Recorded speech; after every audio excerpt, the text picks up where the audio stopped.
It's not unusual to be born overseas or have a parent who was. And for the most part, it doesn't cause any problems. Oh, unless of course you want to work here. The government is very confident indeed.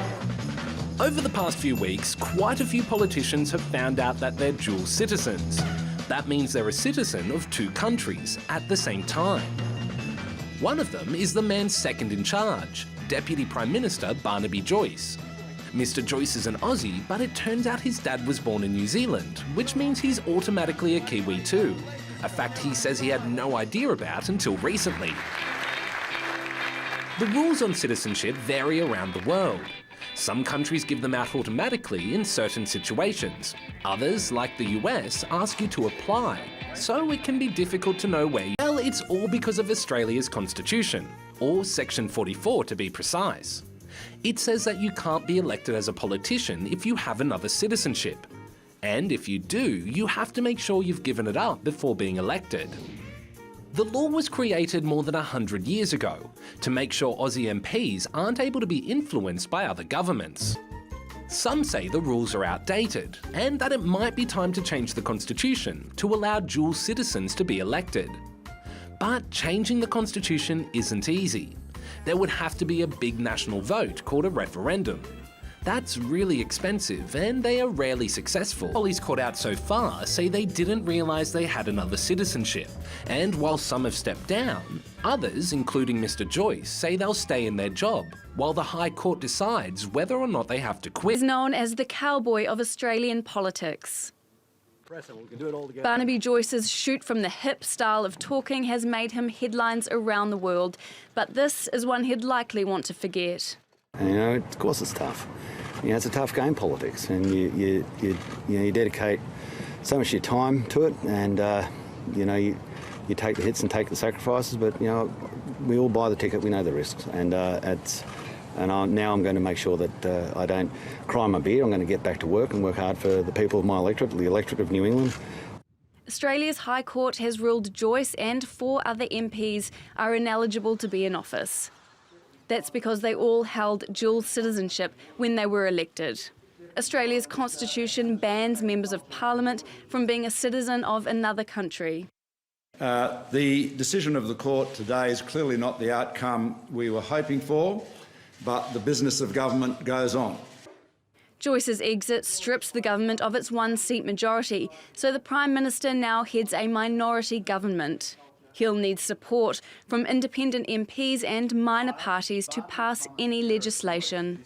In August, Joyce renounced his New Zealand citizenship and could return to Parliament in a by-election in December. I put myself forward to the people of New England as their candidate. Love me or hate me, I think I work pretty hard. And I thank you so much for your support you've given me, and I will turn it in spades as I continue on my work for this great electorate. Since July, the dual citizenship saga has captivated Australian politics, prompting dozens of MPs to publicly clarify their status. In many ways, this court ruling ends months of confusion. But it will also complicate the Prime Minister's life. Because I hope you're watching what Senator Hanson's doing.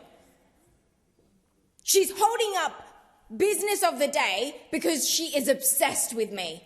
Correspondence between myself and the President related to the referral of a senator's eligibility under Section 44 for inquiry and report as circulated among the whips on Monday night.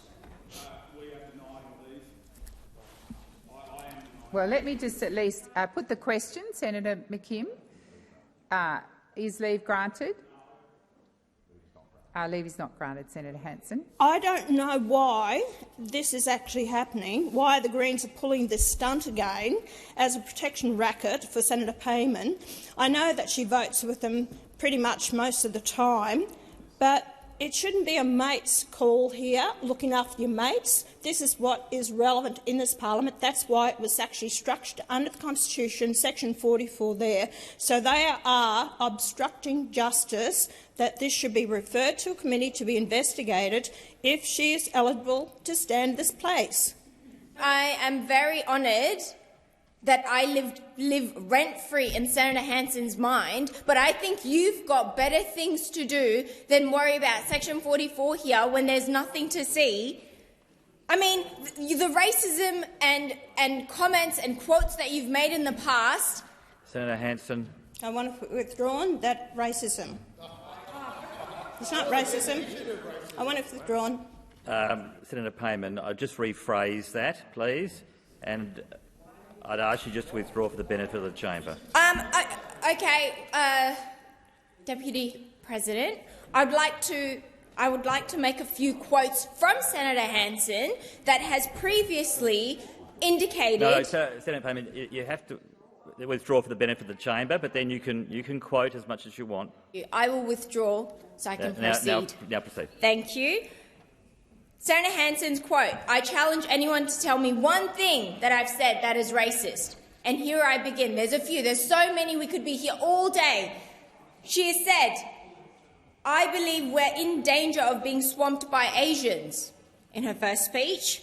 In 1998 policy speech, she said Aboriginality would no longer exist under her party's policies. In another statement, she says, "We're bringing in people from South Africa at the moment. There's a huge amount coming into Australia who have disease. They've got AIDS. If that is not racist, what is it?"